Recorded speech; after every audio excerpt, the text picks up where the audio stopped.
ನಮಸ್ಕಾರ ಬೆಂಗಳೂರು, ಹೇಗಿದ್ದೀರಾ? ತುಂಬ ದಿನ ಆಗಿತ್ತು ಈ ಥರ ಒಂದು ಪಬ್ಲಿಕ್ ಇವೆಂಟಲ್ಲಿ ಕಾಣಿಸ್ಕೊಂಡು. ಇದುವರೆಗೂ ನಮ್ಮೆಲ್ಲ ಸಿನಿಮಾದ ಪ್ರಮೋಷನ್ಸ್ ಎಲ್ಲನೂ ನಾವೊಂದು ಪ್ರೆಸ್ ಮೀಟಲ್ಲಿ ಒಂದು ಮೀಡಿಯಾ ಮುಂದೆ ಮಾಡ್ತಿದ್ವಿ. ಇವತ್ತು ನಿಮ್ಮೆಲ್ಲರ ಮುಂದೆ ಇವತ್ತು ಬಂದಿರೋದು ತುಂಬಾ ಖುಷಿ ಆಗ್ತಿದೆ. Thank you for turning out in such large numbers. ತುಂಬ ಖುಷಿ ಆಗುತ್ತೆ.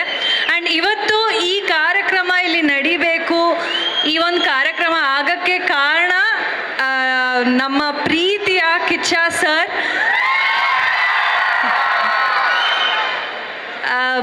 ಅವರು ಇದುವರೆಗೂ ಎಷ್ಟು ಸಿನಿಮಾಗಳಿಗೆ ಸಪೋರ್ಟ್ ಮಾಡಿದ್ದಾರೆ. ಹೊಸ ಪ್ರತಿಭೆಗಳಾಗಿರ್ಬೋದು, ಹೊಸ ಸಿನಿಮಾಗಳು ಏನೋ ಒಂದು ಹೊಸ ಕಂಟೆಂಟ್ ಬರ್ತಿದೆ, ಹೊಸ ಕ್ರಿಯೇಟಿವ್ ಕಂಟೆಂಟ್ ಇದೆ ಅಂತಂದರೆ ಅವ್ರು ಯಾವಾಗ್ಲೂ ಒಂದು ಪ್ರೀತಿಯಿಂದ ಬಂದು ಅದನ್ನು ಸಪೋರ್ಟ್ ಮಾಡ್ತಾರೆ.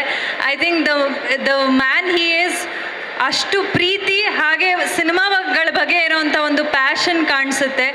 And thank you so much sir for coming here.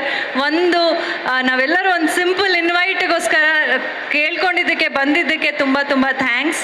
And sir ಒಟ್ಟಿಗೆ ಒಂದು ಸಿನಿಮಾದಲ್ಲಿ ಕೋಟಿಗೊಬ್ಬ 3 ಸಿನಿಮಾದಲ್ಲಿ ಪಟಾಕಿ ಪೋರಿ ಸಾಂಗ್ ಮಾಡಿದ್ದೆ. ಅಲ್ಲಿವರೆಗೂ ಚುಟು ಚುಟು ಹುಡುಗಿಯಾಗಿ ಕರೀತಾ ಇದ್ರಿ. ಅದಾದಮೇಲೆ ಹಿಂದಿನವರೆಗೂ ಯಾವಾಗಲೂ ಪಟಾಕಿ ಪೋರಿ ಅಂತಲೇ ಕರೀತಾ ಇದ್ದಾರೆ. ಸೊ ತುಂಬ ಖುಷಿಯಾಗುತ್ತೆ.